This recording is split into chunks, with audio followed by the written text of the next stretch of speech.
Welcome back to Davis Feature and Drip. If it's not Banks versus Davis, it's me doing a solo episode, but this time I have a very special guest. He's representing Fight Game Media, Bay Area Sports Network, BSPN, and you've probably seen him on Wrestling Observer Radio with Dave Meltzer. Double G, it's a pleasure to have you on the show. Thank you for doing this. What's up, man? You support a lot of my stuff, so I wanted to, in turn, support you in what you're doing, and stuff like this is always fun for me. That's the thing I normally don't ask. I'm too, if you don't know, just by seeing me online, I'm very shy. I'm very reserved. So I really hate asking people for stuff because I'm like, I don't want to bother them. I hate being a bother to people. But no, I'd obviously seen you and Meltzer talk for a number of years, but then I saw you do one of the streams for We Want Winners. I'm like, oh, let me check this out. I didn't know he covered Bay Area stuff. And I saw you were in the Bay Area and based out there. I'm like, oh, this is kind of like right up my alley. And then it was after that Cleveland loss where I started to watch you and Rod break down the Niners week by week because I would, during the Niner games, I would just kind of tweet into the abyss. I don't follow too many Niner fans, so I would just have I needed an outlet for my rage. And that was one of those games, even though they didn't play bad because it was the rain, I blame it more on the weather than just had the team played. But it just reminded me of those days where I'm like, oh, let's just, like with my friends growing up in California, like, let's just bitch about the team for an hour, even though it could have been way worse considering. But yeah, and the wrestling too. Yeah, so that you were in that same Venn diagram of Bay Area sports and wrestling. Yeah, there's not a lot. I remember this is a long time ago, you know, when you're doing real sports and you're doing real sports media. So the Bay Area station out here is KMBR. They're the flamethrower is what they marketed themselves as. And a guy who currently does a lot of the A's digital media, his name is Chris Townsend. He would joke around and do Macho King Randy Savage promos. And I was just like, yeah, okay, even real sports guys, you know, have this memory of wrestling. Yeah. Even if they don't actively watch, it's such a, in your youth, it's just, you know, the characters are bigger than life and everything. And, you know, he wouldn't really do it on air except if they actually did bring on someone from wrestling, then he'd bust out the impersonations. But I was just like, okay, like, yeah, you real sports people know what this stuff is too. That's a whole nother conversation in itself in terms of ESPN covering wrestling more like a sport. And that's obviously due to the TKO and Endeavor involvement with UFC. But, you know, KMBR, that was the soundtrack to a lot of car rides with my dad. And he worked in golf shops and he met Gary Radnish a couple of times. Yeah. So hearing Razor Mr. T, and I remember hearing the Goodfellas, and over there was, you know, Nicky Eyes, and at the end it was the Razor Mr. T. Like that soundbite was always in my head from an early age. So when I saw Goodfellas, I'm like, oh, that's where they got it from. But yeah, shout out to KMBR because I know you in the past had said you had interned there or worked there for a number of years. Yeah, but it was just interned, and then I worked there almost for a full year, just as like a weekend assistant producer, and yeah. It was great because it's what I always wanted to do. But at the same time, it was, and this is why you do internships, is you want to know if that is for you, right? So I looked at it and I was like, well, it will probably take me, you know, many years to grow up this food chain. And it was just going to be too slow for me. And the tech boom is happening. And I was like, okay, like the internship was great. It was a bucket list item to work there, and I did it, and that was it. So, you know, I learned that radio maybe at that point in time wasn't for what I was going for. Yeah, I mean, you and I both listened to Bill Simmons, and he had that same approach when it came to writing at the Globe. He said it was his dream, and he's like, oh, I can't, if I'm covering women's volleyball in high school, I can't, you know, wait 8 years to then cover the Celtics when I'm 30 something. And, you know, I kind of in high school wanted to realize I wanted to get into journalism, media, and all that. I had watched shows like something like Daily Show, The Soup, Sports Center. Those were kind of big influences on me. And then when I found out about podcasts, I'm like, oh, this is actually for me. Like, because I could write, but then not write at the same time. I would get writer's block a lot. But I'm like, talking, I could do that for hours and hours. So. You know, the other thing about Simmons is a big part of what he wanted to do was this cross section of sports, everything, and pop culture. Yeah. And when you're a reporter, you're a sports reporter. Like, even if he had gotten past the high school sports, and let's say he covered college sports, or he covered the Red Sox, or he covered the Pats, like, you're really in a box. Like, you cannot go outside of that box. Now, some of the better editorialists also have a lot of pop culture knowledge, and they can kind of intersperse it and make it really fun, and they understand what people are going to understand and what's maybe too niche, so you can't do that. But he wanted to do all of it, and he wanted to do these long form pieces where he could mix and meld, comparing a specific sports season to episodes of Beverly Hills 90210, and like young people would understand because they were watching both. But anybody who's in a newsroom and who's like 60 years old is like, what the hell is this? Yeah. And that was the thing that is why I quit the high school newspapers, because I started having to cover things at the high school. I'm like, I did a few opinion pieces, columns before that. I'm like, I'd rather do the writing I want to do. I don't want to do the writing you're forcing me to do. Like, that was college for me too. I remember we're doing TV stuff. And so this is part of the, I'm a radio, TV, broadcast journalism major. And so we're doing TV stuff, and and I'm doing radio stuff as well.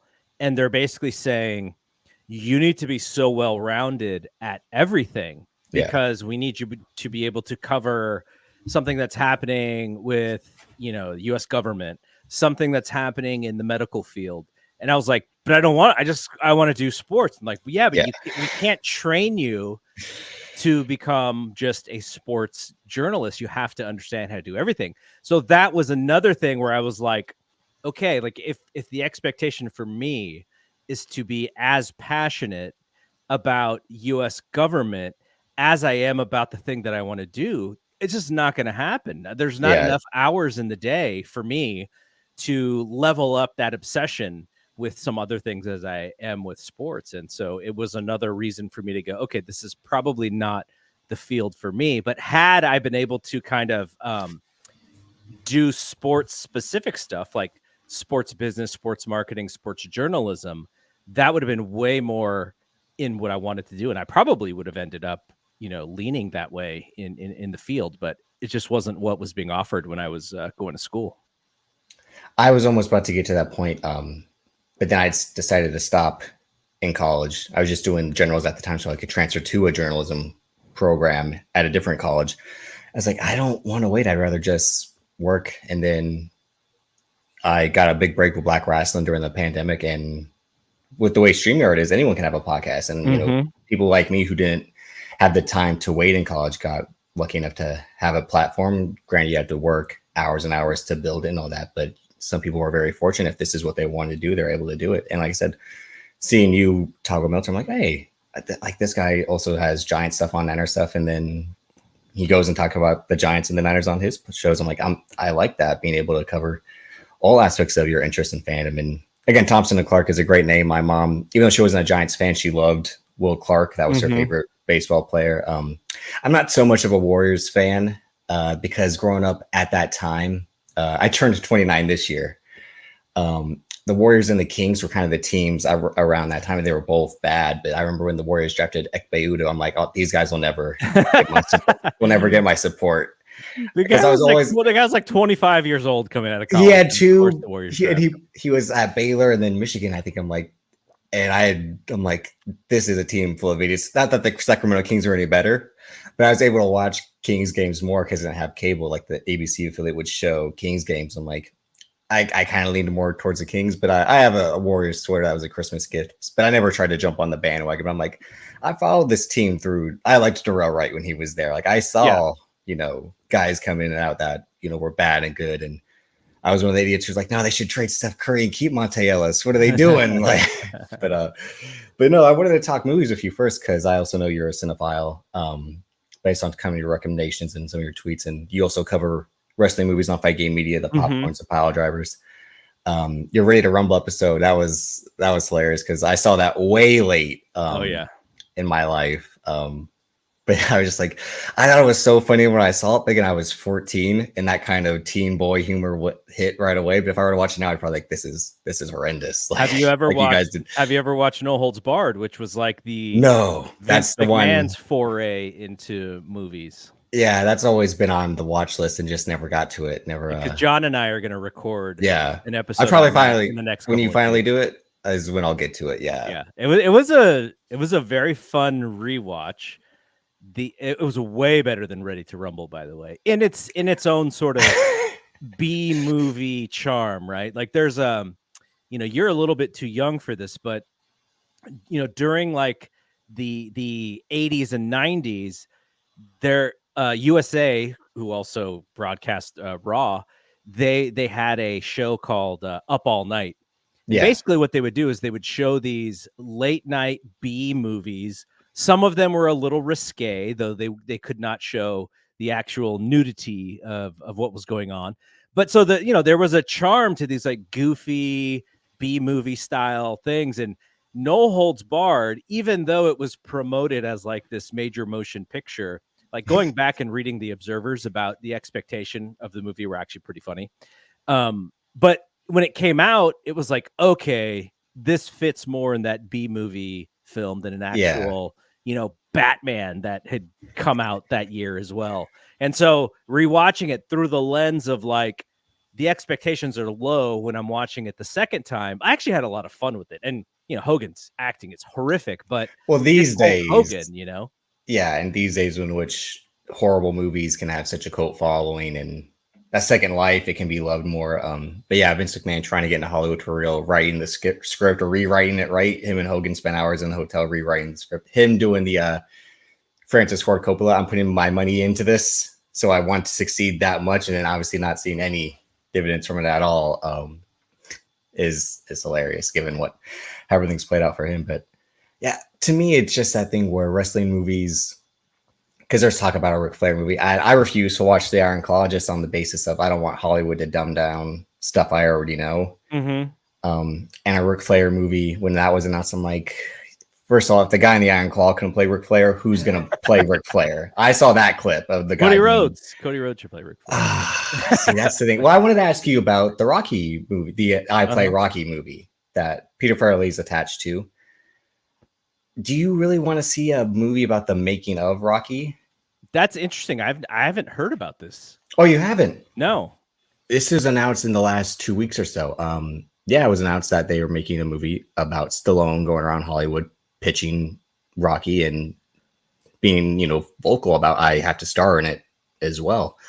And Peter Farrelly, who directed There's Something About Mary, obviously he won the Oscar for Green Book. He's been on a bad run after that. He directed Ricky Sneaky with John Cena and Zac Efron. I love that movie, actually. You did? I did. Oh, you're one of the few, I imagine. Did you see it?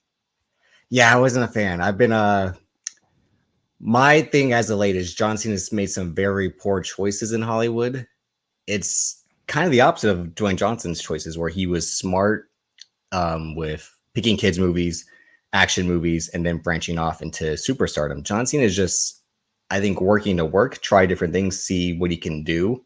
Because he has the talent, and he was the best part of that movie, but the rest of the movie didn't work for me. And you can tell at the end, I think I said this when Banks, my host, and I did the movie preview show for this year. It had 6 screenwriters, and comedies don't need 6 screenwriters. Well, so you mentioned the Rock thing. The interesting thing about Rock's career is he is coming off of the Scorpion King, right? Which is the Mummy sequel. The Mummy, which gives does him so well. The Scorpion King. So choices after the Scorpion King, Rundown, Walking Tall, those didn't necessarily knock it out of the park. So but those are also WWE produced, and until he got out of their umbrella. I think that Vince McMahon may have an executive producer credit on those films, but those films were very specific to playing off of the idea that he could just be an action hero. His machismo, yeah. Right outside of wrestling. Like we take his wrestling character, now we take that wrestling character and put it into movies, and then let's see how that works. And I'm not saying these films were duds either, because I actually think the rundown is No, the rundown's pretty great. good. So, but the problem is that he doesn't come out and he's not the reincarnation of Arnold Schwarzenegger, right? Like that's kind of the feeling. So, Not yet. So for him, he's like, okay, now I want to be a leading man. And I don't know if you've seen these pictures, but if you go back and you look at some of these pictures of Dwayne Johnson in like 2005, 2007, they resurfaced during the build-up to WrestleMania season. Skinny, right? Like he is so skinny. And I remember I was talking to Dave Meltzer about this, and he said that when he was talking to Rock about this, Rock's idea was that he had to fight his genetics. Yeah. So he was like eating so little calories to slim down as much, because this is sort of the presentation of what he thought the Hollywood leading man would be. Now that didn't work. No. Then you mentioned the kids' films, which I think was smart, but at the time seemed a little desperate when you go back to back.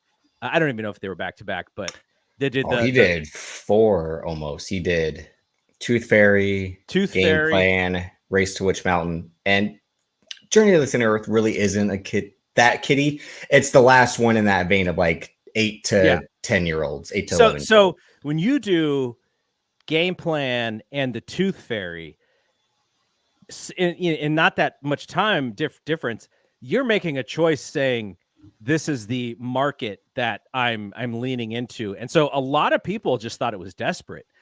I was going to support him because I pretty much support most of the things that he does, because it was like, that's our guy. The opposite of me. Out of wrestling, when you come out of wrestling, you're like, that's our guy. We're going to support him, and we want to see him be successful. So then, it's not until really Fast and Furious when he joins that franchise where he reverses that mentality of trying to be a leading man, and he goes back to just being an action star. And that's the version of him that we have right now, and that's been what he's been doing for, I don't know, the last 10 years, I guess. But yeah, it's just this trajectory of decisions. And if you compare it to John Cena, the thing that's smart about John Cena is he wasn't going to be offered these leading roles out of the gate like Rock was. No. Like you remember him in the Amy Poehler and Tina Fey movie where he's got this like really small part.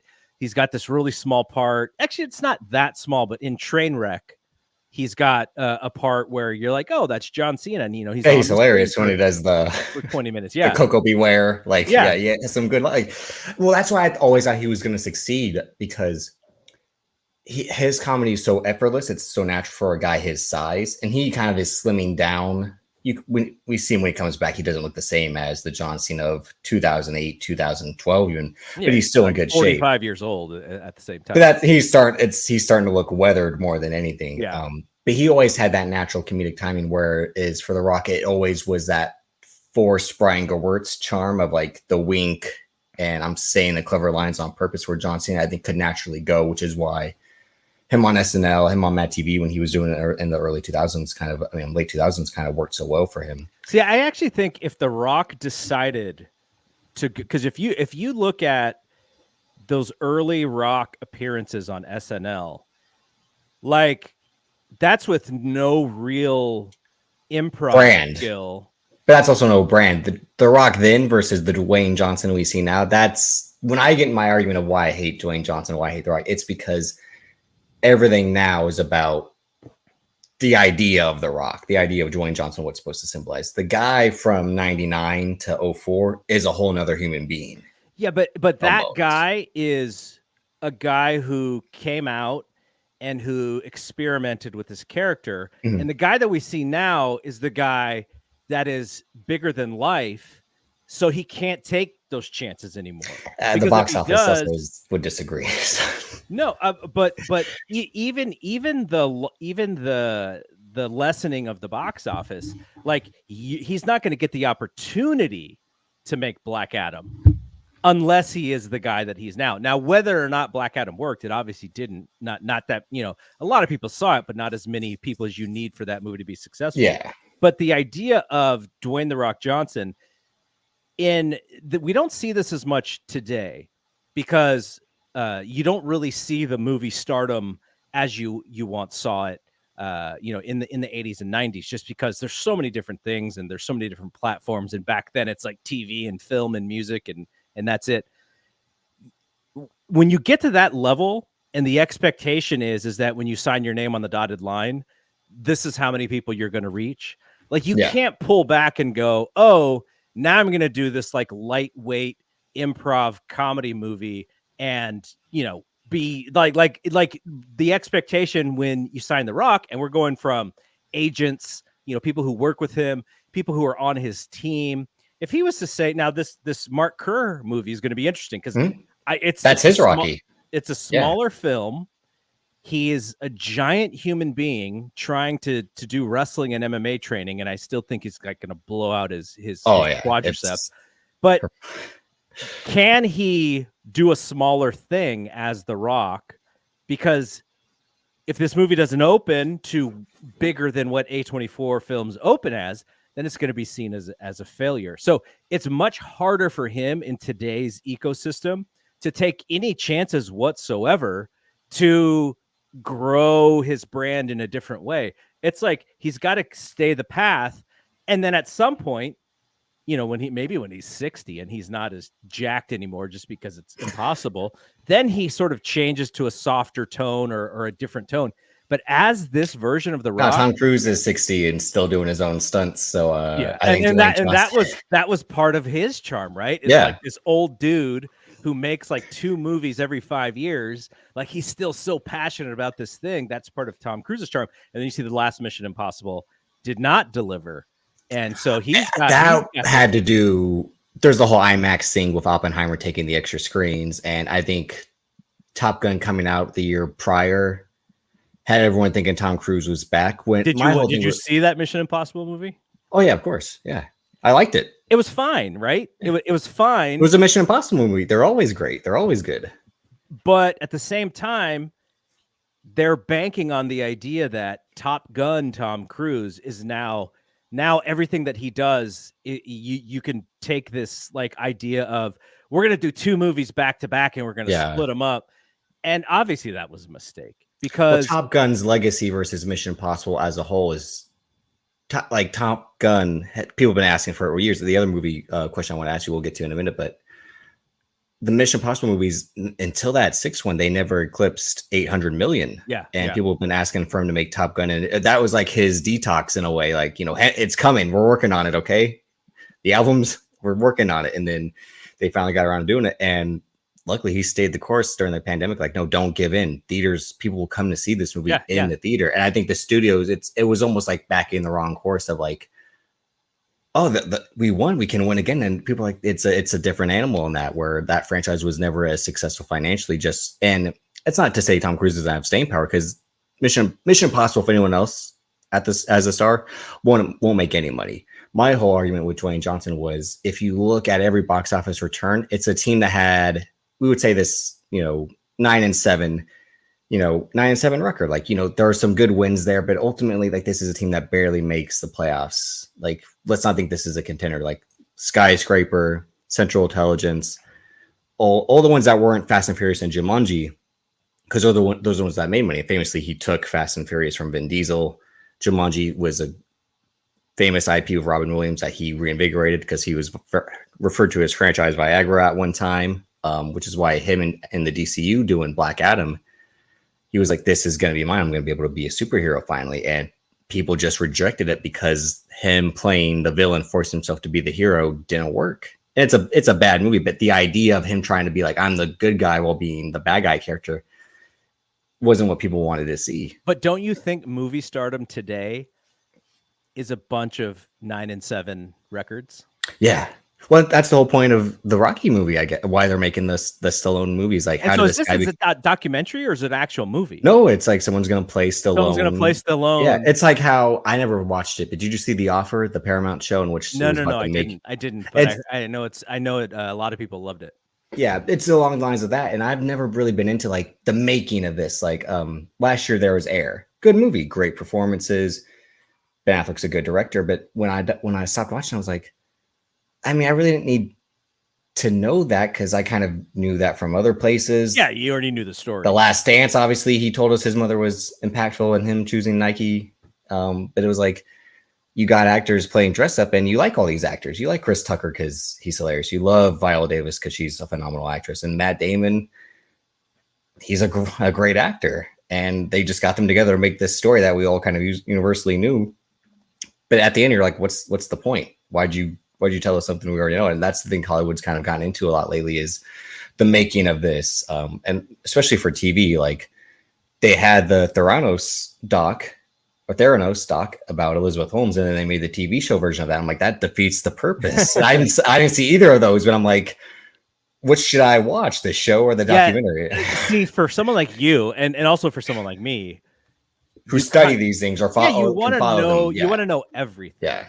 And that splitting up those two into documentary versus TV, there are people who will actively not watch a documentary because they're like, not to say that TV shows a dumbed down version of the story, but there are more sort of normal arcs that you create to manipulate emotions, and documentary is a little bit more of a straightforward telling if it's a good documentary, straightforward telling of the story. So I understand why you would sort of make two versions, but this Rocky story that you just mentioned, now the idea of someone being able to play Stallone is actually my biggest worry, because I think the story is pretty cool. Like I've done, I did a podcast. We're going years back where we did real deep dives into all of the movies, and we've actually done up until Creed 2. We would come back when they would do a new one, and that story of him basically saying no to everyone, Robert Redford or Harrison Ford or Burt Reynolds or whomever they wanted to be Rocky, and him just basically being like, no, like I need to star in this thing because it's the ultimate bet on oneself, right? And I'm still of the idea that Dwayne "The Rock" Johnson got this idea for $7 entertainment from Stallone. Yeah, because there's a Stallone interview. It might be a Roger Ebert interview, because Roger Ebert did some long form interviews with Stallone over the years, and there's usually around Rocky.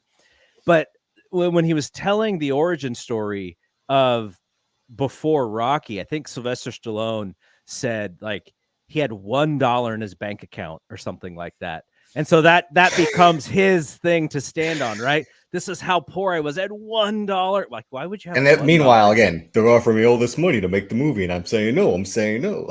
Like, and so for him to just bet on himself, I think is a really cool story. And the idea that, I mean, even today, think about today, how hard it is to actually get stuff made. You're gonna bet on this dude who has just been in like softcore porn for his career, plus a couple of small things where he got a little bit of love from the film community for doing some famously small stuff. Went out for The Godfather. They said he wasn't Italian enough, according to him. He's like, look at me, I'm not Italian enough. Like, well, I mean, have you seen what is the movie? He and Henry Winkler. So this is pre-Fonz. Wow. Henry Winkler. No, pre-Fonz, Henry Winkler, Stallone. They play like a gang, and they're in high school. Okay. And so Henry Winkler, when they asked him, like, how did you create the Fonz character? He was like, well, I was in this movie with Stallone, and the Fonz is just copying Sylvester Stallone, just being in this movie with him. So like, he very sort of iconic way of just being Stallone. Like there's maybe the documentary should just be called like Being Stallone, because they had the Sly documentary last year, right, on Netflix. I didn't check that out, but I'm like, that's the whole point. Like, it was good, but it was it was Stallone too biased. It was what he wanted, right? Like he's got this vision of what he wants the lasting legacy to be, and now he's all the guys who produced Rocky, they have all the rights. Aaron Winkler, away the rights, and so he's like he hates those guys, and so like there's this thing he wants his, according to him, he wants his daughters to have like everything when he goes, and he doesn't have anything. And it's like, no, dude, you're rich. Just give him, the money in your bank account. You're doing fine. But like, that like everyone wants to write their own story on the way out. And for him, it just hasn't worked as well. I'm sure he probably thought that, at this point that they would share it with him, or that, there would be something there to where he would get something out of it by making them so much money, but it just show business doesn't work that way. I mean, and that's why I think this movie is probably going to be where the dramatic tension of this movie will come from, is that part of the story of him having to sign off whatever future rights. And then I think people will walk out feeling so bad for him, like they did The Last Dance with Scottie Pippen, of like, oh, Scottie Pippen signed that deal and made no money. It's like, well, he didn't have to sign the deal. Like everyone's like, because the league, well, the league preyed on poor kids is what it did. Is the, if you want to be, well, and the salary cap at that time obviously isn't what it is now, so everyone made peanuts. But the idea for Scotty to sign a 6-year deal or whatever it was, like, to Scotty, was ridiculous. Yeah, he's thinking of like, oh, like, I don't have to worry about the next 6 years of my life. I'm actually making money. And what he doesn't understand, and this is why anybody who is in sports, if they don't understand the TV rights deal, if they don't understand collective bargaining, if they don't understand sports related income, like, this is why you have agents. But for Scotty, he comes from nothing. So to see that for the next 6 years, he was going to be taken care of, he's like, great, where do I sign? But instead, what he should have done is think, well, where am I going to be? And then where's the league going to be? Yeah, where's the opt-out option? Where's the no trade? Where's Michael going to be? And so he locked himself into this deal, and it was bad to do it that way. But well, he was also going to deal with the owner regardless, who was like, you'll get nothing. Like the Michael Corleone, here's my final offer, nothing. Like, you can ask for the extension. Then then he could have gone into free agency, right? And he could have, that's where you really want to be, is you really want to be at free agency, so that you can leverage all of these people. And someone would have given him more money for less time, and maybe that would have not as been attractive to him at that time based on what he was thinking. But yeah, that's what brings us a little close to the Stallone thing, is because he was willing to give that up to be the star, and obviously it made his career, because then he's able to do First Blood, and that catapulted him. And like we were just talking about with Dwayne Johnson, he did maybe I'll do a weird comedy. He did Rhinestone. He tried to explore elements that he thought he was capable of. What about Oscar? Have you seen Oscar? Yeah, no, but he thinks he's a funny guy in Hollywood. Well, but that's the thing, right? Stallone and Schwarzenegger laid the foundation, that blueprint for who Dwayne Johnson could be. And Arnold Schwarzenegger at one time, like, he was almost perfect, right? He was doing the action stuff, but then he would lean into comedy, and people loved him until that stopped working. But that's the thing, is, you almost become risk averse because one or two bad movies, and all of a sudden you can't open, you can't, you can't do X, Y, and Z. And these companies, they get really risk averse, which is why all we saw for the last 5 to 10 years was IP driven stuff. And well, we're getting IP stuff next month and the month after. What do you think? Which are you more excited for? Bad Boys for Life and Bad Boys Ride or Die, or Beverly Hills Cop Axel F? I'm more excited for Bad Boys because I know that they have proven with the third film that they're going to take care of the franchise, that they're going to do, what it takes to make sure that it's true Bad Boys, what works with that audience. The problem with Beverly Hills Cop was Coming to America. If you saw the second Coming to America, I'm not sure you're too excited about Beverly Hills Cop 4. The Eddie Murphy sort of comeback. He takes some time, not time off, but like, he's very quiet for most of the 2010s. Dolomite Is My Name was kind of like him reemerging. That was fun. That was a pretty fun movie. And then he did Comedians in Cars Getting Coffee with Jerry Seinfeld, and he'd said my next stand-up special, and that was 2019, I think. We haven't seen a stand-up special 1,000 times. Yeah, there's an album. It's called Eddie Murphy's Greatest Hits, and it's his stand-up stuff. On the back of the CD, it says "See you on tour," and this is back in like the late 90s, like, Mhm. and he never did it. And like you said, he did Coming to America, which wasn't good. I wasn't like, as someone who loves my father loves the original Coming to America. Oh, it's It's one of his awesome. favorite. It's great. And I love it too. I mean, he loves, what is that, Velvet? Every time I see it, but following that was always going to be tough. So following up Beverly Hills Cop after all these years, and again, that was supposed to be in the early 2010s, was we were supposed to get the fourth one. Brandon T. Jackson was a star at the time. They were trying to tie that in, and he already done Big Mama's House with Martin Lawrence, so he was trying to be the next guy for Hollywood. But in between this, though, Eddie Murphy, he was in You People, which was probably one of the worst movies I saw last year. Oh, you didn't like it? I thought it was okay. No. It was a very interesting. It was an interesting take on Mixed race relationships. Some of the racial stuff that that mixed race people or people in mixed race relationships have to deal with. That you don't necessarily have to deal with. If you're not like mixing like that. I thought it was an interesting idea. It didn't hit a home run, but it was like one of the. He's like great the biggest, though. The when biggest he shows up, movies on Netflix, right? Like this, the way their algorithm. I mean, you have to study the algorithm. I have to study the algorithm. The Netflix algorithm is, I don't trust that thing at all. But when Eddie Murphy shows up, when his character is introduced, it's like, damn, this guy still has it. He's phenomenal. He does. He's Eddie Murphy. Does. And then the rest of the movie, he's kind of like phoning it in, and I'm like, that's a shame. So for this, and the trailer was kind of underwhelming. I think they were really trying to sell, not sell too much, give too much away, but Bad Boys Ride or Die.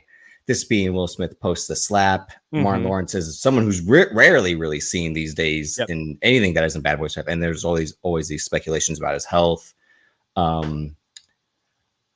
This was the career play for Will Smith to kind of rehabilitate his image. He had that movie Emancipation after the slap. No one saw. That was an Apple movie. No one's going to see it anyway. So it was a smart decision by him to go back to Bad Boys. But it was also an Oscars play at the same time.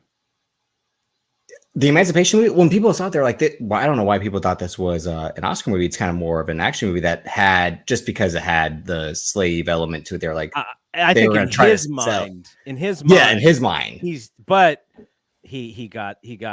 the Oscar already. So he got it with King Richard, so he didn't know that before. I don't think that. Well, to be fair, Bad Boys 4 was going to come anyway, because Bad Boys for Life made all the money at the 2020 box office due to Hollywood shutting down in April. So it was going to be a sequel regardless. But when I watched it, I was like, yeah, this is fine. I like seeing them back together. It's not the same energy. The directors, Adil and Bilal, are phenomenal, but it wasn't that same Michael Bayhem energy that I wanted back. And they're capable of doing some great cinematography, some great set pieces. But I'm like, it's not that feeling I had from the first time I saw. They're leaning a little bit more into the relationship between the two characters as being OGs. And I don't know.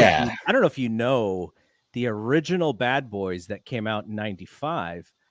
I think it was a vehicle originally written for like Dana Carvey and John Lovitz, or something like that. Yeah. No. So think about like how different of a movie you have to make. Now, I've actually heard Martin tell this story. Actually, no, Will told this story. So Martin Lawrence, it's his film. Yeah. And when they talk about he has top billing, who do you want to be in it with you? His first choice is Eddie Murphy. Eddie Murphy's not about that life. Talk about a guy who's made a lot of interesting choices, but also he's like, I have my Bad Boys. It's called Beverly Hills Cop. Well, so Martin and Eddie would work together 5 years later with Life. Yeah. When they had already worked on Boomerang. They had already worked on Boomerang.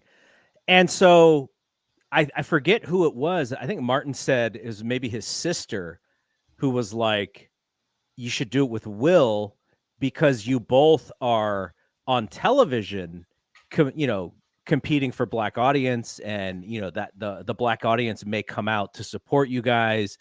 And so, really smart decision in hindsight, especially for Will, because it really launches him forward after Bad Boys comes out, and then he does Independence Day, and he becomes giant, film star that he became. But it's just because, well, due to Michael Bay's direction, because when they were on the shop, Will Smith told the story about the running scene after out of the apartment. He's like, take your shirt off. He's like, take your shirt off. And it was I'm a man, but I'm self-conscious. You're like, I don't want to be running. He's like, take your shirt off. He wasn't as ripped as he would become. The way, he would have to that's why I just made you a movie star, like that, which is what I mean. Like that, there's a great 20-minute video on YouTube of Michael Bay in a French video store talk about his influences and the movies he's made. It's phenomenal because when they ask him about Fast and Furious 9, he's like, I haven't seen this one, and he kind of shits on it a little bit, but he's like, all of the stuff you've seen me do, you've seen these movies. But the great story about the original Bad Boys when that show Dinner for Five that Jon Favreau had. The best episode is him, Jay Moore, my guy Timothy Oliphant, Michael Rappaport, and David Milch, who did NYPD Blue, Deadwood. And David Milch talks about writing Bad Boys. Like, I wrote a script one time because I needed the money. The horses weren't doing well. And the guy who's dead now, Hollywood producer, that prick, Don Simpson, he sends me the script. And at the time, it's supposed to be Dana Carvey, Dan Aykroyd. I write the script at the track. I'm just going at it. And I send it to him. I'm like, give me my money. And Don Simpson's like, who the fuck do you write this for? The Munsters? Like, and David was just like, just give me the money. And then it's like that movie went on to be Bad Boys. Like they rewrote it numerous times after. The funny thing about the Bad Boys legacy is Ron Shelton, the man who wrote Bull Durham, is a co-writer for Bad Boys 2, which is one of my favorite things about Hollywood. And he wrote, didn't he write White Man Can't Jump? Well, yeah, that's a movie he directed. So I'm saying, like, the movies that he didn't write and direct is like, for some reason, I asked Ron Shelton, like, what's your take on Bad Boys 2? And he was probably like, I'll take a pass, I guess. Like, sure, why not? He's a guy with great comedy dynamics. Tim Robbins, Kevin Costner, and that's my favorite baseball movie. Tim Robbins, also in a movie with Martin Lawrence called Nothing to Lose, which is kind of underrated in that time frame. And you mentioned Michael Rappaport. He did Eddie's post Nutty Professor movie I think it was based in San Francisco, called Metro. Everybody hated that movie. All the critics hated that movie. Yeah, I loved it because it was just Eddie Murphy. It was just Eddie Murphy being cool the whole movie. Like he was just being cool. Like that was the persona of the whole movie. So I liked it. But Michael Rappaport in that movie.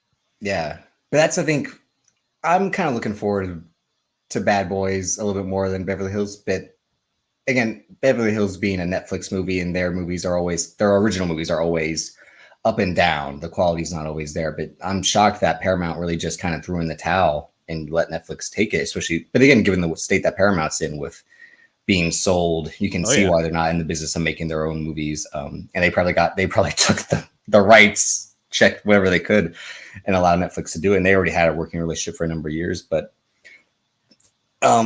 this whole like Bad Boys cinematic universe, the introduction of the son in the last one, and he's kind of a focal point, but I never got like, he's cool with the son with murdering Joe Pantoliano. And I'm like, I want to be cool with that.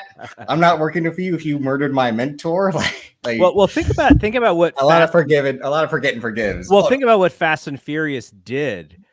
This is a Fast and Furious podcast. My co-host and I break the movies down. Yeah. I mean, like you broke down the Rocky movies. Like they allow for stuff like that to happen where people can die and come back to life. And that's where they're leaning into with the stunts, like the whole he was in the sidecar motorcycle with the machine gun. Like they kind of got more outrageous in the third than they had in the previous two, even though in the second one they were literally in Guantanamo Bay, which again, Bad Boys 2 is just an insane movie. But again, I grew up watching those two, and when the third one was announced, I'm like, after all these years, they're finally gonna do it. I'm like, it was the same thing with Top Gun Maverick, and that was my favorite movie of 2022. It was a masterpiece. So I'm not counting them out. Same thing, I'm not counting Eddie out because it's Eddie Murphy at the end of the day. If he's like LeBron James, or if he wants to, he'll score 40.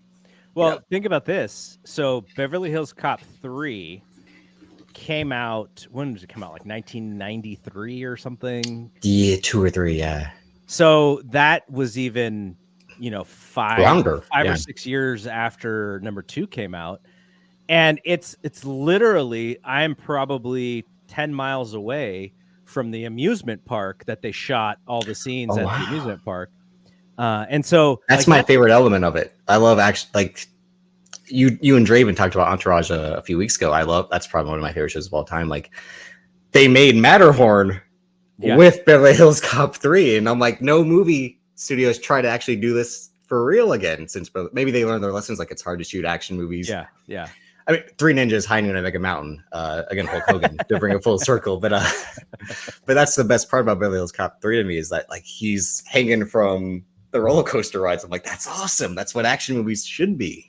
Yeah, no, that the comedy sucks in that movie, and it's really it's not well written. It's I mean, you know, the reason why the first Beverly Hills Cop worked is you had this star in Eddie who was still very young, but you had this excellent supporting cast. Yeah. And well, it was a serious movie that I think he brought his comedy to, because again, it was for Stallone, and he turned it down. And then Martin Brest, who directed it, he went on to do Midnight Run, and he kind of had that sensibility of action comedy, but serious. And so when it's about everybody and the star rises out of that in a very good way, then you're good.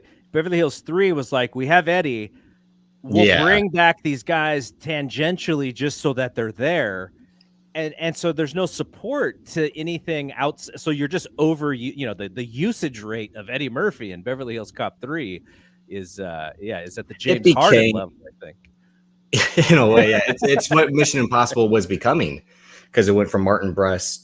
Tony Scott directs the second, and you can tell it's a Tony Scott movie with its cinematography, the gunfights, the explosions, and John Landis does that third one. And then obviously we haven't any sense, but the original Mission Impossible franchise started until when Chris McQuarrie took over. It was a different director every time. And that was one of its great calling cards. Like someone else will have their spin on it, and then after a while, Chris McQuarrie and Tom Cruise like, why don't you just keep making it? I like working with you. You talk about usage rate, like James.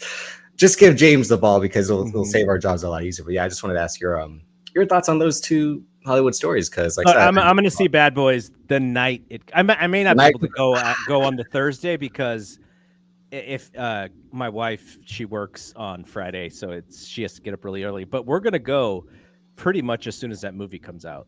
Is that one that you have to drag her to, or is that she's kind of? No, she saw 3. I mean, what I told her is like, look, you don't have to rewatch the first 3. I'll rewatch the first 3. You don't have to do it. Just be ready to go see number 4. Yeah, and then Beverly Hills Cop. It's gonna be on Netflix. You don't. It's on. We're home. You don't have to go anywhere dressed up. You can pay attention if you're not into it. Yeah, watching. I've learned the hard way watching movies with dates, if they're into what I've chosen or not. Like, that's always a tricky line. But so again, you at BSPN, you cover the Giants, the Niners, the Warriors, and now the Valkyries. I was excited about the Valkyries announcement, like you and Brian.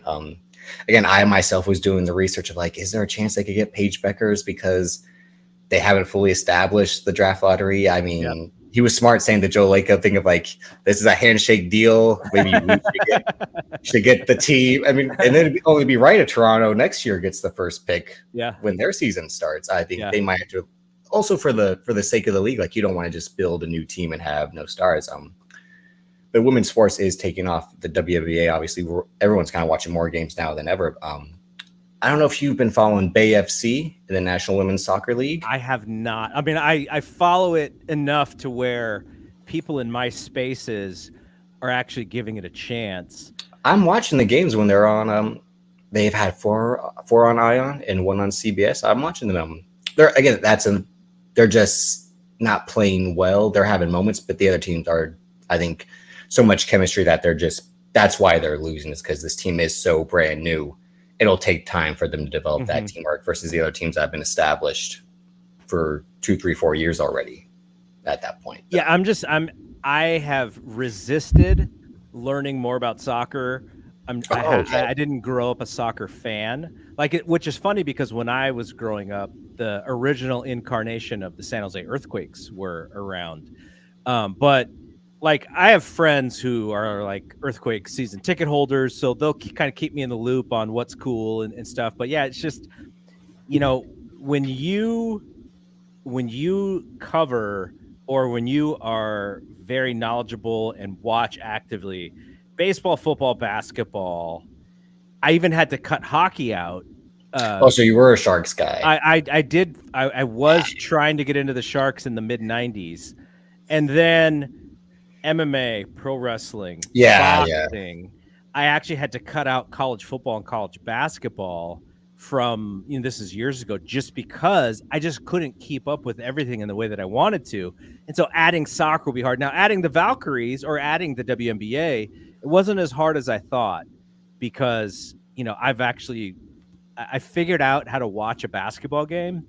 Yeah, you've told me that. In about like 50 minutes. It's like 50 minutes and I can sit through and I'll zip through it. I just have to not be spoiled, and I can get through it. And it's like, okay, like I can actually, I may not be able to do the 2.5 hours of, or the 2 hours of the game actually being on television live, but if I can strategically figure out when to watch it and then zip through it, I can get through it so quickly. So yeah, adding basketball, another basketball team, I don't think is going to be that hard for me. No, and I think the way it lines up with the baseball season, where not much else is going on. Again, it's not competing with football. It's not going to be competing with the NBA season. It'll be so much easier for people to follow, because that was the thing. I started watching the WNBA finals because I think they end right when football starts. I'm like, oh, there's nothing on a Wednesday night for me to, or not on Wednesday. It was probably a Tuesday or Thursday, because if I'm not watching Dynamite, if I'm not watching like you, something wrestling related, I got a free night. I'm like, oh, I'll put these games on while I work out or, figure out something else to do. And then I got, like, oh, like this is really good. Because anyone who knows women's basketball, like, they've always had stars. The whole Caitlin Clark thing is there's finally a true superstar to get everyone hooked, not just the basketball fan base. And that's either pissed people off or got them all on board. And that's a whole other conversation itself. But yeah, I got my Valkyrie hoodie ordered the day the team was announced. It's like Brian said, it'll be shipped in June. But then I got an email yesterday saying it's going to be shipped now, and I'm like, "Oh, cool! Tell me two different things." Yeah. This is what I was talking about when I said, "Yeah, I'm not sure the infrastructure is ready for that high of a demand." Demand, yeah, right. Like I'm watching some of these WNBA games, and like I'm following the Twitter, I'm following the YouTube, but at the same time, I have no idea what channel any of these games are on. And so I'll go into my Athletic app and then I'll see, who's playing. And I go, okay, this one might, like, it's just really hard, like, to have a schedule of where, like what should happen. Yeah, Prime Video. It's Ion as well. Ion having the women's rights to soccer and basketball is an extremely smart move by them to get it on that. Well, if you think about the app, like if our phone dominates our life, right? Yeah. Let's say we go to the WNBA app and we either pick the teams or the players that we're super interested in.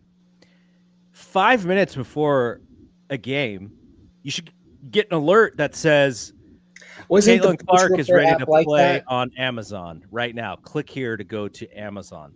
Like, that's how the notification should work. It shouldn't work to where I have to Google where is the game on right now. Yeah. Like, all this stuff should get pushed to you as an absorber of all of this content. But I mean, there's smarter people than me who are thinking about this stuff. So I don't know why it doesn't work that way yet. But I hope that we'll get there at some point. Well, and with all the talks of Disney and Warner Discovery and Fox, they want to do something together. And I know the whole venue thing was announced. I'm like, oh, fuck. Someone who already has YouTube TV. Shout out to Sheldon, because he said he might not re-up with the Sunday ticket. I'm like, I don't blame you, because if you're not watching the Niners, you're not paying that much money. And I do YouTube TV and then, other methods that, shouldn't be, someone shouldn't do. But like, that's why I really don't watch the games with y'all on the Discord. Because I'm like, if I'm watching on a stream, Shelvin's going to be Tony Romo with a play before. Yeah, you're a little bit behind. Yeah. It was fun though. So I'm with you. Even though I'm watching it on like Hulu TV, Shelvin watching it, the feeds will still be faster somehow. Yeah, it's faster by like 10 or 15 seconds. But you know what I did for the Super Bowl? I didn't watch the Super Bowl through Hulu. I watched the Super Bowl through Paramount's 4K channel. And that was as live as broadcast. So I didn't get spoiled on any of those plays. Okay. Well, I watched the Super Bowl in complete darkness, alone. I logged in, like it's a serial killer. I've been joked at before by Kiki about it. Like, I just like leave me alone. I'm watching the game, and especially when it was the Super Bowl and when it played out the way it did. Again, I'm 29. I don't want to say your age, but like you've seen the glory years. You and Rod talked about this. I grew up in it. Again, you had your QB controversy was Montana and Young. Mine is Sean Hill and Alex Smith, and then out of nowhere, here comes JT O'Sullivan, the QB school.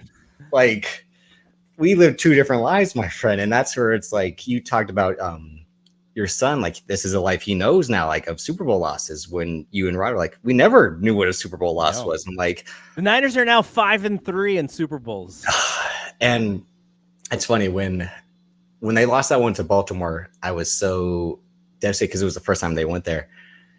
And my dad was like, well, you know, your grandfather never saw your great grandfather never saw the Giants win a World Series because he had passed away in 2002 or 2003. And I'm like, but he saw the 5 Super Bowls. So I don't want to hear that. Like, don't get mad at me for being greedy. That I could have. That's why I wanted that one in Baltimore versus Baltimore more than any of them, because it was right after the 2012 World Series. Like, I wanted that 2007 Florida Gators of they win the football title and they win the basketball title in the same calendar year. I wanted that for the Giants and the Niners with that Super Bowl. But the last two playing out the way they did, I'm like, we have become, and I've called Kyle Shanahan the Kendall Roy of football for a number of years now. If you watch Succession, you Kendall can just see he has the same sad boy look with the hat, and he's not really a fail son because he's actually smart enough to do the job. It's just that no one believes in him. Yeah.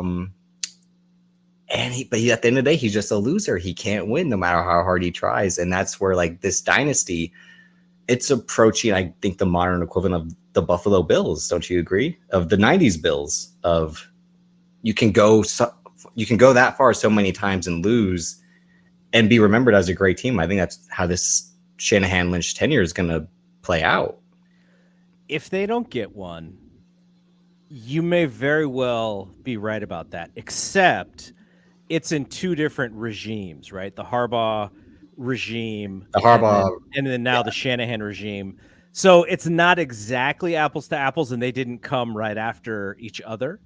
But yeah, like if Shanahan doesn't get one, especially if they get back and they lose again, that's going to be tough for him because, you know, the Buffalo Bills still haven't been able to shake that because they haven't won one. They haven't even been to one since then. So it will be really hard, but it is kind of like, you know, it's the ups and then the downs, but 49er fans will be able to say, well, at least we've been in 8 out of the 60 or that's the argument against Cowboys fans. It's like, hey, we make it to the game, you don't even get there. Yeah, exactly. But that's what makes it. It was, you know, the Giants' torture phrase of 2010. That's become the Niners in a way of like, wow, you are constantly Charlie Brown with the football getting pulled right from under you. And to think we made it with Jimmy Garoppolo, and then we make it with Brock Purdy, and that's insane. That to make it with Brock Purdy, who everyone counts out, and he's still able to prove people wrong. And I'm still on the fence. Like, do we pay this guy? I'm like, well, we made a Super Bowl of him, so I guess you have to pay him. But I'm worried once he gets the money, it's like clock strikes midnight, Cinderella's gone. Like, he becomes who everyone thought he was, the fake game manager.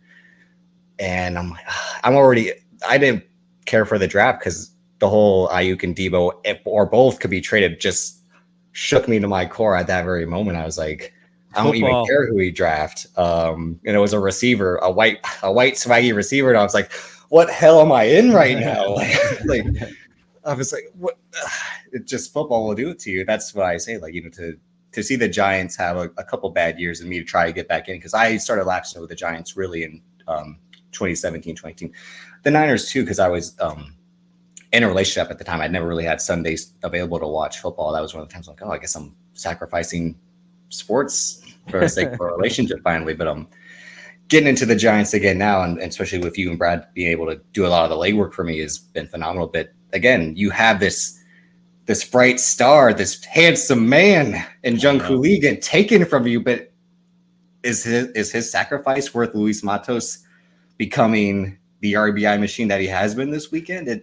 That would be a great narrative to come out of. That's season. what you two will talk about on Thompson and Clark. I don't want to spoil too much of that. But yeah. I mean, if the Giants, and so the end of this week, thankful for Colorado, but the problem is you see these glimpses, and the whole problem with rookies is consistency. Like you see, I'm not surprised to see Luis Matos just go on a tear. The thing that I'm waiting for is the flip side of that is when then he goes, he goes 0 for 15, and what you'd rather see is a constant steady state. And that's the problem with playing with so many young players is they're so up and down. But if we come out of this season competitive and you go, okay, now we know about Matos, we believe he can stick, we believe Elio Ramos can be a fourth outfielder, and Marco Luciano can hit in the big leagues. Now we have to find a position for him. If you can figure out all of the information, and hopefully Jung-Hoo Lee could come back and be who then you have Jung-Hoo Lee coming back, and there's some absolute upside to your team. And that's why the last show that we did, the idea of that show was in the NBA, you would tank. In baseball, you don't really tank. The way that you would tank is you would go, okay, all of these old vets, at some point we trade them for pieces and we really let the young players play because we need to come out with some understanding of who they are. If that's what you get out of this season, I think you can create positives out of that. But if the Giants are fighting tooth and nail to win 75 games and Matt Chapman is hitting 215 with 20 bombs and Blake Snell is, he's like, all right, 10 and 11, he's like, peace out, I'm going to go make some real. And so then you're left with nothing and the cupboard is bare and you still haven't figured out these young players yet. I think that's a loss of a season. But we saw tanking worked for the Astros. They had how many number 1 or top 4 picks during the 2010s, and then they got 2 World Series titles out of it. Yeah. And you see Baltimore might be on that same trajectory with the number of picks they had that turned into top prospects. The only problem about that is it takes years and the right prospects. The markets. Yeah. Sort of, you have to, the Houston Astros brand, it has to literally die. Suffer.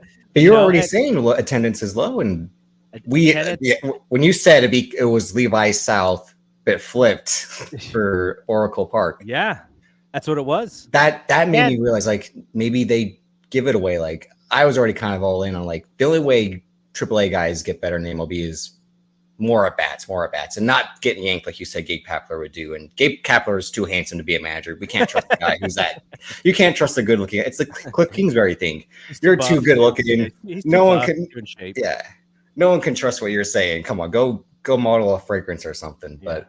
But yeah, like if you're seeing Matos and all these guys play well, then you don't have to shell out money. Like I said, they paid guys because it was the only thing they could do at the time, because they never get the big free agents like they want. Yeah. And never will. Juan Soto's not coming to San Francisco, and Shohei Ohtani didn't come. It's not going to happen. Ellie De La Cruz won't even.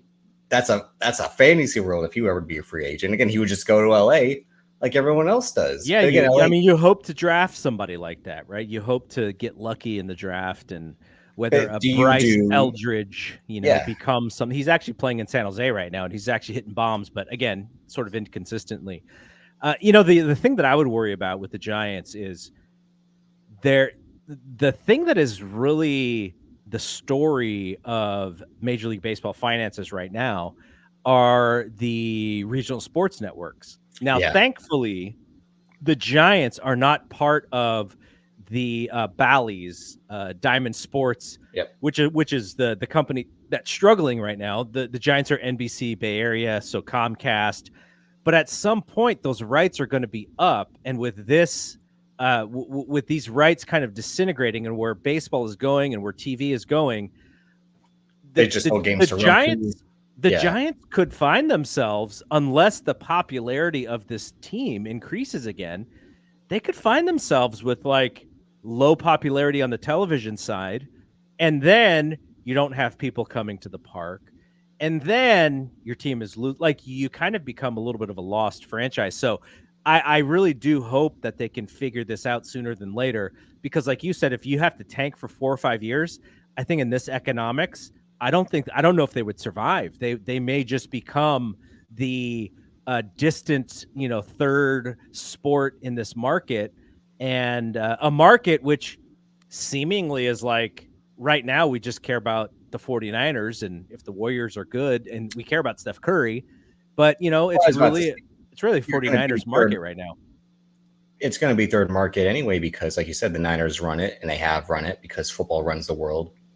The Warriors, potential dynasty ending as the Valkyries are about to rise is kind of poetic in a way. Like, oh, everyone's going to shift their focus from men's basketball to women's basketball, because if the Steph, Clay, Draymond years are done, like Brian said, everyone's going to want to watch the birth of this team, their origin story, and see these players who they draft and sign grow into.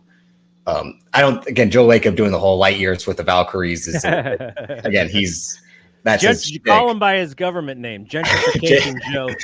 Yeah, him going that far is different, but I think everyone will be all in on the Valkyries. So the Giants might, again, at that leeway of you can afford to be bad if you're going to be the fourth ticket in town. The Bay FC, they were selling out Paybell Park, and like I said, I never really cared for the Earthquakes. I went to a game when I was really young. My dad took me and my brother to a game when I was young, and I was because my dad was an American that was into soccer. Most Californians are the Americans that are into soccer. Mm-hmm. But again, it was Premier League soccer, Italian league soccer. He never really cared for MLS or anything like that. So that's why the Earthquakes never took off, even when they had someone like Wondolowski, who was a star. And the Sharks, they had their chance, but again, they were the all-time playoff choke artists and could never win that cup when it mattered, because they put up numerous seasons after that. But I think the Bay Area sports landscape is in this interesting place to see the Valkyries take over, and if the Giants and Warriors take a back seat, that's probably the best for the Giants out of everyone, because just not that they'll look out and get a Paul Skeens, obviously, because Paul Skeens somehow throwing the way he is and his arm still being attached is a mystery every time he goes out there on the mound. But when I see what Houston did and what Baltimore is trying to do, I'm like, there's something to that in a way. The process in Philadelphia, it went south because 3 centers in a row is a horrible strategy. Okay. And then you draft Markelle Fultz because you're like, we need a point guard, even though the guy we drafted after the 3 centers, he could technically be a center, but he's a center who passes. Again, it was just, the idea was there. The selections was what was wrong. Mm-hmm. But I'd rather see the Giants go all in on the Matos and Ramos and Schmitz and be like, this is the core. And then the pitchers, Hicks and Wynn and those guys Harrison have been doing their job. I don't see this, even though I kind of said it in the last episode, like, I don't think this could be the 2010 team where the pitching carries this mixture of misfit toys and young prospects like they did every single time. Again, it was the year that Melky Cabrera was our all-star. We didn't win with Melky Cabrera. Like, yeah. So it's and the thing, I think Giants fans, like, I think if you sold it to them as these guys it's just a plan. Yeah. These guys are we're gonna figure out a lot of stuff about these guys. We're still gonna be competitive because of the pitching. I think you could sell it to them like that. The problem is that the Dodgers get everybody. The Dodgers have developed talent, and so when you going on, just like the Lakers, when you compare it and you go, can we ever get here? And the answer is probably no, because just the finances are a little bit different. Then you're essentially playing for second place. And I don't know how that is going to bode well for the future of the Giants. If you're constantly playing for second place, or, thankfully for this wild card, you actually do have some opportunities, but just in the guise of San Francisco, LA, the Niners beat the crap out of the Rams every time, but the Rams are the one who had the Super Bowl in the last. They won the most important game. Yeah, right? That was the thing. The Warriors have been spanking the Lakers for, pretty much since 2015, except for last year in the playoffs. But the Lakers have the history of more rings and Showtime and stuff. So there's always this little natural sort of back and forth with the Bay Area and LA. And the Giants have the World Series titles since the 2000s, but it's Real almost world like titles. it's almost ridiculous in the difference between the team today. The two teams, if you look at them roster for roster, it's like ridiculous. Yeah, and I'm not mad that they have all this money, because my whole belief is if you have money like that, spend it. I think salary cap is fucked up because it's trying to bring teams on an even level, like they did to F1 a couple years ago, and I really just got an F1 in the last 2 years because of the Netflix show, but I've been wanting to catch up on it, and they kind of implemented that salary structure, and Red Bull started winning at the end of the Mercedes dynasty. It's like, well, because the team that had the most money to spend wasn't allowed to spend all of it. They're only allowed to spend a quarter of it. But with the Dodgers, they always get these guys or find these guys. And somehow, again, we found Tim Lincecum, we found Matt Cain, we found Bumgarner, Buster Posey, but we had to have a couple bad years. Like you saw the MVP years of Barry Bonds. I saw him break the home run record season. Yep. Yeah, and that was kind of it for me. Like the greatest player, I saw this, the ride off to the sunset season versus him fighting and clawing, trying to get to the World Series. But these Dodgers, again, they always get there and they lose. Again, the 2020 title that's not a real title. The Mickey Mouse title. You can't play 60 games and then an extended playoffs and be like, that's a season. The Lakers bubble title is more realistic because they finished their season and they had a legitimate playoffs. And that just seemed so much harder. Yeah, like it just seemed like it was like punishment for those guys. It seemed like. Yeah, but we're about to wrap up. I said I want to get you in and out in an hour here, so thank you for joining me. I'm gonna put this up so everyone can check this out, because this is on YouTube, Apple Podcasts, Spotify, all the shows you have, because again, it's a full network.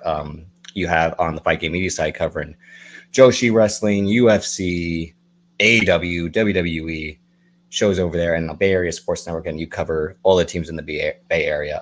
If you just want to plug those for a couple minutes before you sign off. Yeah, just if you go to fightgamemedia.com, you can find all of our content, and bspnmedia.com, you can find all of our content there. I really wish I could kind of combine the two, but they just don't fit together, because running two websites and two networks kind of sucks, but they attract too many different audiences, I think. Yeah.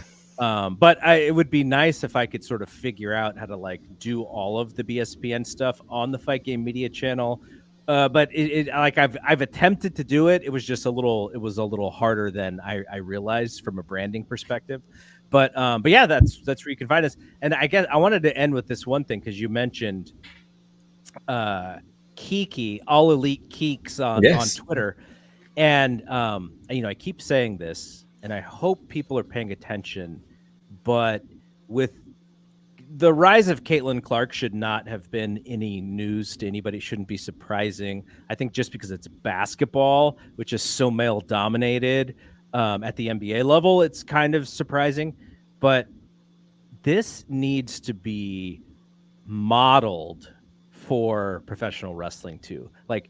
I love all of the female content creators who are out there, who are, what Dave and I do from a business perspective is so just like numbers and ratings and and success. But that does not mean that some of these other things that aren't propelled as much into the forefront aren't as big of a deal. I just watched Bianca Belair and Tiffany Stratton on SmackDown. Mm-hmm.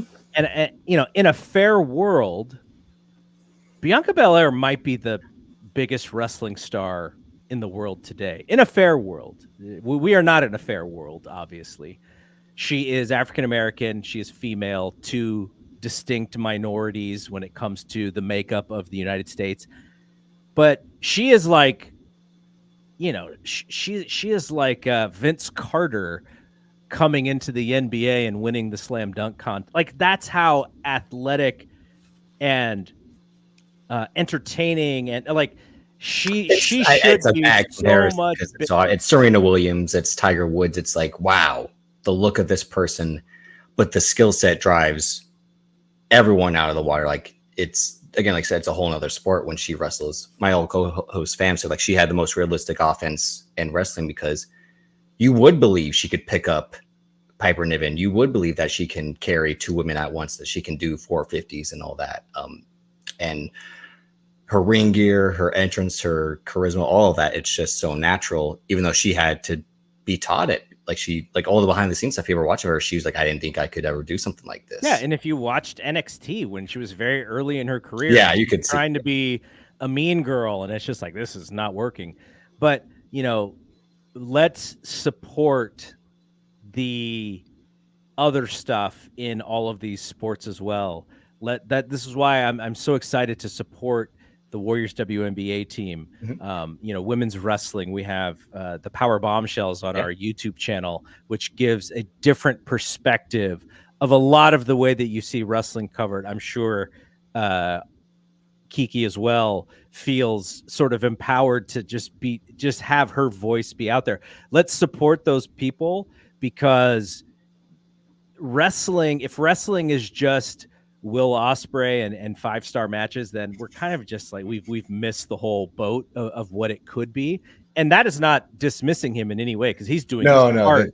He's definitely doing his part, but there are so many other things that that we could utilize to draw interest into the sports and support them. So I just wanted to make that last comment, because when you mentioned her name, I was like, this is what we need to end on, because this is where things need to be going. No, you're right, because it goes back to Joshi wrestling. It was around for years and years, and those women of the day were like the Cheryl Swoops, Rebecca Lobos, and they lay the foundation for the great wrestling we see now. And the women who cover all wrestling, Lyric, Danny, she's had them on episodes in the past. Low of Wrestling Wind Down, she does a great job breaking down. There are numerous women out there who cover all aspects of it, and not just the recaps and here's why this match is great. It's the different aspects. You wouldn't think to compare this to that. Again, like how Bill Simmons is for me in all aspects of that, but comparing the Drake Kendrick Lamar beef to what's going on in wrestling. Like, we all kind of have those mindsets of like, what if we combine our loves into that? And a lot of the women today are doing a great job of their interests along with wrestling. And that's the fashion aspect of it. That's the storyline drama, the tea of it, as they say. So there's so many great voices out there, and she's one of the prominent ones. I'm happy to say that. And thank you for joining me this episode. I really was looking forward to it. And everyone, thank you for tuning in. This is Davis Feature and Drip. Again, I don't have an intro or outro for this yet, because I only do solo episodes. My co-host Banks is busy. He's from LA, but he's not a Lakers Dodgers fan, so that's why we're able to coexist, because there you go. He's not able to.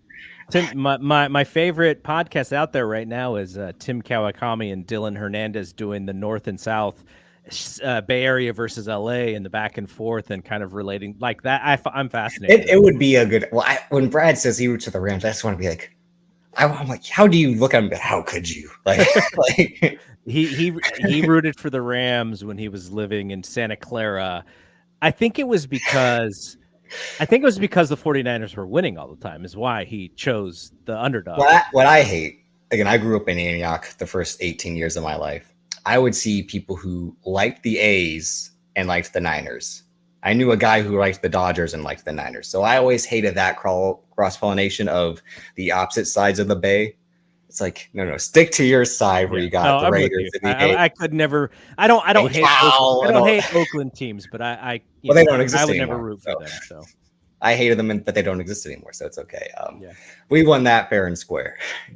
But Double G, thank you again, everyone. Check out Fight Game Media for Wrestling, Bay Area Sports Network. Again, if you're not a Bay Area sports fan, but you want to, for fantasy purposes, that's the best way to find out how well the Niners are doing, the Giants, the Warriors, all that. You potting with your son. I've had my dad on my show a couple of times. So I always love hearing y'all's dynamic. He's kind of close to my age, but again, he's seen, again, the terrible Niner losses, but the Giants win. So I'm always feel kinship with guys around my age who didn't get to see the Montana Young Super Bowls, but that have seen some glorious dynasties since then. But thank you for your time. Okay. Take care. Peace.